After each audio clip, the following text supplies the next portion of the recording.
Muy bien. Entonces, el artículo 19 establece que el principio general es no perjudicar a un tercero. Entonces, acá aparece este concepto alterum non ladere, que se encuentra vinculado a la idea de la reparación. Miren que yo recién le leí el 1740 del Código. Es decir, yo no me quedo solamente con toda la cuestión de responsabilidad y se agota solamente en ese capítulo del Código, sino que además yo tengo que buscar un enganche con la cuestión de la reparación, que acuérdense que en el 1740 es una reparación plena, que va en concordancia con lo establecido en, en la Convención Americana de Derechos Humanos, en el artículo 63 y en toda su jurisprudencia. El alterum non ladere y el deber de reparar. En la causa Rodríguez se discutía si debía aplicarse el sistema de limitaciones de responsabilidad establecido en una ley especial de responsabilidad de Estado. Entonces la Corte dice, la adecuada protección del derecho a la vida y a la integridad psicofísica de la persona exige que se confiera el principio alterum non ladere toda la amplitud que amerita, así como evitar la fijación de limitaciones a la medida que impliquen los derechos reconocidos por la Constitución. Es decir, el deber de no dañar al otro genera la obligación de reparar ese daño, ¿sí? Y la Corte Suprema en este fallo dice, a ver, no implica limitar la responsabilidad. Yo no puedo limitar la responsabilidad, por más que todos sabemos que no existen derechos absolutos e ilimitados, porque recuerden que el artículo 14 de la Constitución Nacional, donde están la columna vertebral de los derechos, ¿sí? Esto lo quita del 33, que son los derechos implícitos, pero los que están escritos, dice en el articulado, y la ley que reglamente su ejercicio conforme al artículo 28 de la Constitución Nacional. Es decir, yo puedo limitar, yo puedo fijar limitaciones. Ahora, estas limitaciones no implican alterar derechos. Esto es lo que dice la Corte. Yo no puedo alterar derechos con el argumento de que voy a limitar. Que podría ser una aplicación al 1765, 66, que recién le leí sobre responsabilidad del Estado. En el momento que alguno tenga una acción y pueda plantear una inconstitucionalidad, yo la plantearía por este lado. No puede la ley fijarme una limitación a la responsabilidad. Es discusión para más adelante. La convencionalidad, el artículo 63 de la Convención Americana de Derechos Humanos, ¿sí?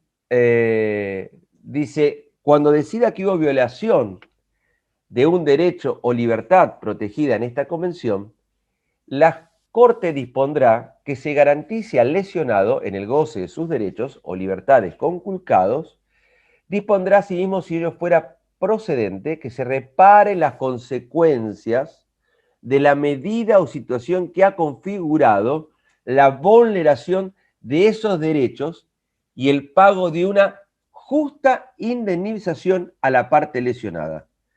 ¿Ven cómo la Corte Interamericana en el artículo 63 introduce el concepto de reparación y responsabilidad? Ahora, ¿en qué casos la Corte Interamericana puede establecer responsabilidad? Cuando hubo una violación de un derecho o libertades protegidas. Para que se dé esto tiene que haber una lesión en el uso y goce de ese derecho y libertad. Entonces, ahí la Corte hace aparecer el concepto de reparación. La Corte Interamericana de Derechos Humanos dice que los bienes pueden ser definidos como aquellas cosas materiales apropiables, así como todo derecho que pueda formar parte del patrimonio de una persona. Dicho concepto comprende todos los muebles e inmuebles, los elementos incorporales y cualquier otro objeto inmaterial susceptible de valor, y que la justa indemnización debe proveerse en términos suficientemente amplios para compensar, en la medida de lo posible, la pérdida sufrida. Segundo, la indemnización tiene que naturaleza compensatoria, no punitiva. Es decir, por eso si ustedes ven el caso Gelman contra Uruguay, se van a encontrar, ¿sí?, donde obviamente hay una indemnización, pero no es punitiva, es de naturaleza compensatoria. La indemnización comprende los daños y perjuicios materiales y el daño moral. El daño material emergente está constituido por las consecuencias patrimoniales que derivan directamente de la violación y el perjuicio por el lucro perdido, una expectativa cierta que se desvanece como consecuencia de la violación cometida. Esto lo dice la Corte en el fallo Velázquez Rodríguez. Ven que la Corte, ¿sí?, ya me está hablando de daños y perjuicios materiales. También me habla de ese daño moral que muchas veces no lo podemos identificar o nos resulta difícil encontrarlo en una demanda en la realidad. Es decir, casi es difícil. Yo hice mucho tiempo daños y perjuicios y a veces en el trato del daño, cuando uno explica un daño, un accidente, una RT, mayormente siempre el cliente plantea, ¿y el daño moral? Es decir, ¿y el daño moral? Es la pregunta típica, acuérdense, el daño moral, es decir, el daño moral hay que comprobarlo también. Es decir, porque yo puedo cuantificar un determinado daño, yo puedo hacer responsable y puedo cuantificar un determinado daño, por ejemplo, en un accidente de tránsito, cuánto sale un guardabarro, cuánto sale un capó, cuánto sale una rueda, cuánto sale el eje, cuánto sale esto, cuánto sale lo otro.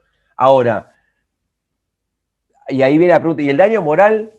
El tiempo que yo no usé el auto, póngale que fuera un taxi o un auto de alquiler. Entonces, todas esas cosas amplían el concepto de daño y el concepto de reparación y cómo yo ubico y cuantifico la cuestión de la reparación y el daño.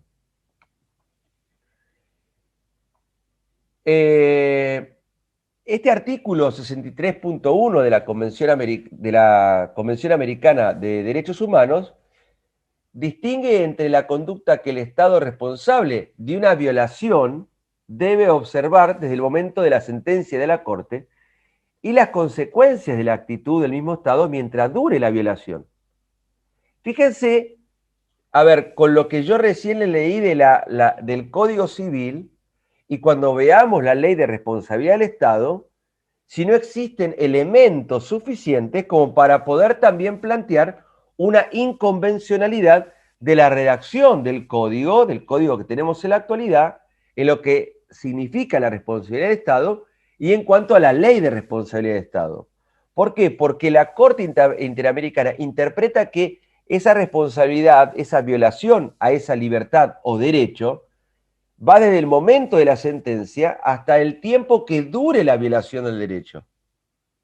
¿Por qué? Porque a futuro, esa sentencia, esa resolución contenciosa que toma la Corte Interamericana, lo que pretende es garantizar al lesionado el goce del derecho o la libertad conculcada, ¿sí? Y por eso la Corte interpone una reparación. Porque si el Estado no puede cumplir con terminar con esa lesión, con esa violación de un derecho en libertad, automáticamente la Corte Interamericana trata de imponer una reparación.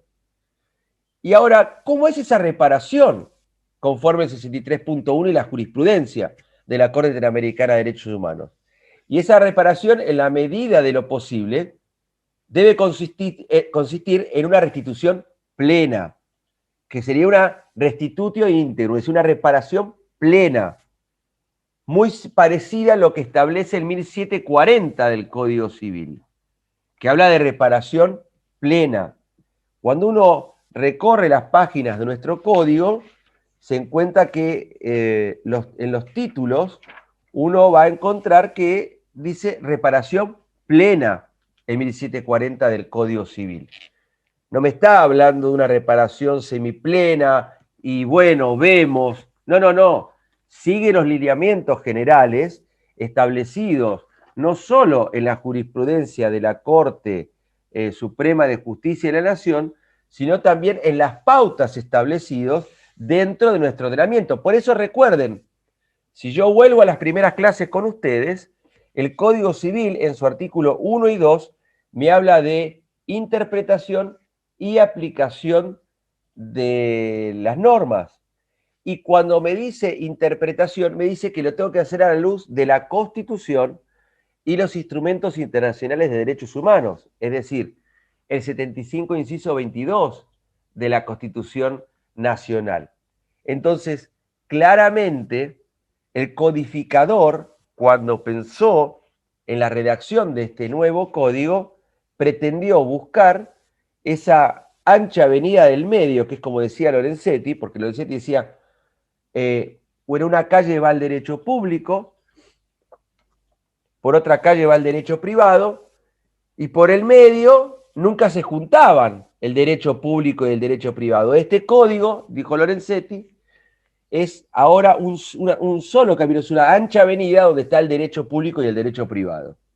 Entonces, este concepto de la reparación de la Corte Interamericana de Derechos Humanos, obviamente que tiene aplicación dentro de nuestro derecho conforme, no solo el artículo 1 y 2 del Código Civil, sino también tiene un correlato con el 1740 del Código Civil argentino.